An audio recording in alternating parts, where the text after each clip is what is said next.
আয়াতুল কুরসি পড়ে হাতের মধ্যে জোরে জোরে 3টা তালি দিলে তালির আওয়াজ যতদূর যাবে ততদূর চোর ডাকাত বা শয়তান আসতে পারবে না। এটা কতখানি সত্যি? যেরমে কোরআন শরীফ থাকে সেরমে টিভি চালানো যাবে কি না? টেবিল চেয়ারে ভাত খাওয়া যাবে কিনা? নামাজে হাঁচি আসলে কি আলহামদুলিল্লাহ বলতে হবে? অজু করার সময় কেউ সালাম দিলে কি জবাব দেওয়া যাবে? কোরআন শরীফ ভুলবশত পা ঠেকলে করণীয় কি? আজানের সময় মাথায় কাপড় দেওয়া কি আবশ্যক? অজু করার সময় আজানের জবাব দেওয়া যাবে কি? ওমরার কথা বলে বিদেশে গিয়ে যারা আয় রোজগার করে তাদের ইনকাম হালাল হবে কিনা? মামাতো বোনের মেয়েকে বিয়ে করা জায়েজ হবে কি না? আমি বেকার, অনেক হতাশার সাথে কিভাবে মুক্তি পাবো? প্রিয় দর্শক, আমরা যে সমস্ত প্রশ্নগুলো ইতিমধ্যে আমাদের কাছে চলে এসেছে সেগুলোর উত্তর দেওয়ার মাধ্যমে আমাদের আজকের এই পর্ব শুরু করি। রায়হান হাসান জানতে চেয়েছেন, অজু করার সময় কেউ সালাম দিলে কি জবাব দেওয়া যাবে?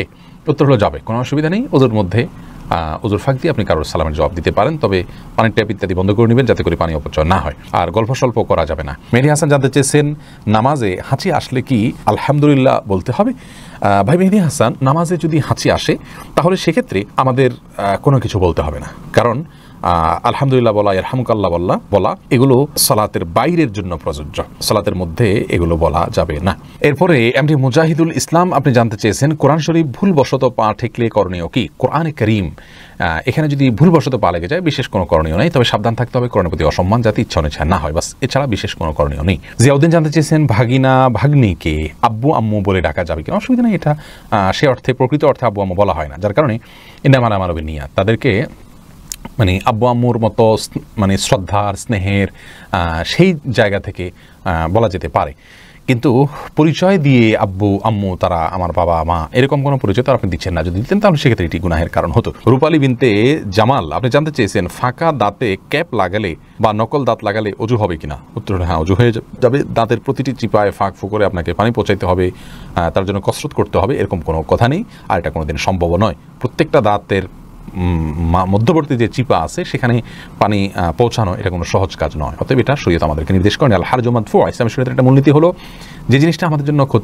কষ্টকর হয়, যে জিনিসটা আমাদের জন্য খুব ঝামেলার হয়ে যায়, সেটা কিন্তু ইসলাম আমাদেরকে করতে বাধ্য করে না। ফজলে রাব্বি জানতে চেয়েছেন, ওমরার কথা বলে বিদেশে গিয়ে যারা আয় রোজগার করে তাদের ইনকাম হালাল হবে কিনা? যদি যে কাজটা করছেন সে কাজটা হালাল কাজ হয়, হারাম কোনো কাজ করছেন না, তাহলে সেখান থেকে উপার্জিত অর্থ তার জন্য হালাল হবে ইনশাআল্লাহ। তবে তিনি ধোঁকা দিয়েছেন, প্রতারণা করেছেন, তার জন্য তিনি কবিরা গুনাহ করেছেন, এবং এই কবিরা গুনাহ থেকে তওবা নাসুহা করে ক্ষমা চাওয়ার আগ পর্যন্ত ক্ষমা হবে না। আমরা মনে করি যে অপরাধ একটা করে ফেলি পরে মাপ চাই নেব, এটা আসলে কোনো তওবা না। অপরাধ করার পরে লজ্জিত হয়ে নিজের আপনজনকে ভুলে হত্যা করে ফেললে মানুষ যেরকম সারা জীবন সেই পাপের জন্য প্রায়শ্চিত্ত করে, সেরকম প্রায়শ্চিত্ত করতে হবে, এটা হবে তওবা ইনশাআল্লাহ। তখন আল্লাহর কাছে সেরকম গুনাহ থেকে আপনি মুক্তি লাভ করতে পারবেন। অতএব হারাম হয়ে যাবে না পুরো উপার্জন, কিন্তু তওবা করতে হবে। ফাতেমা আক্তার নীলা আপনি জানতে চেয়েছেন, সূরা ইয়াসিন পড়লে মনের আশা পূরণ হয়, এটা কি সত্য?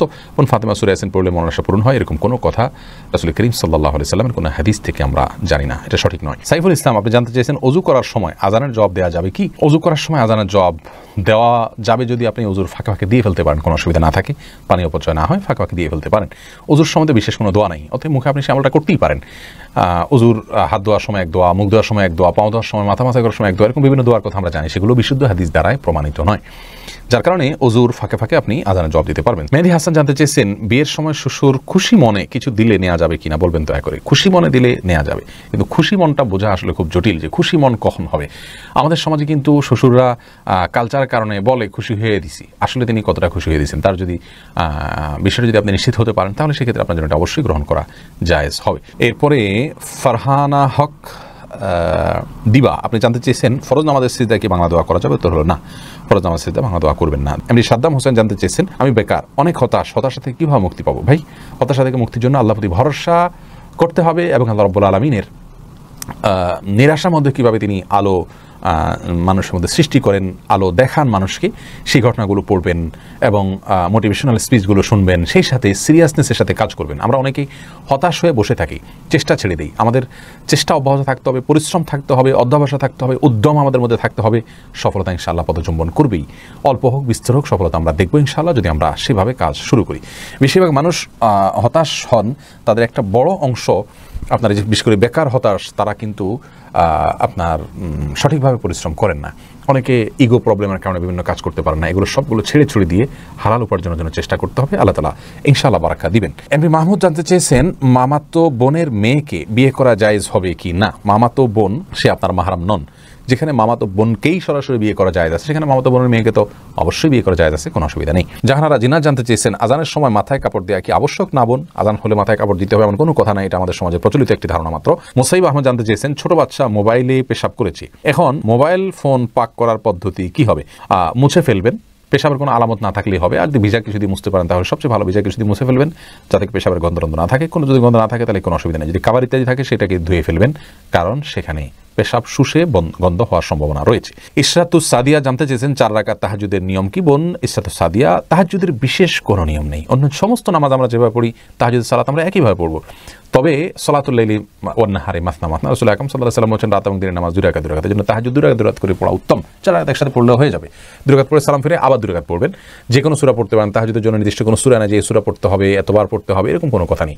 তবে যত দীর্ঘ সূরা পড়তে পারেন, যত আস্তে আস্তে পড়তে পারেন, রুকুতে যত সময় দিতে পারেন, সিজদা যত সময় দিতে পারেন, রুকু থেকে উঠে দাঁড়িয়ে যত সময় দিতে পারেন, 2 সিজদার মাঝখানে যত সময় দিতে পারেন, ততই কল্যাণ নিহিত আছে।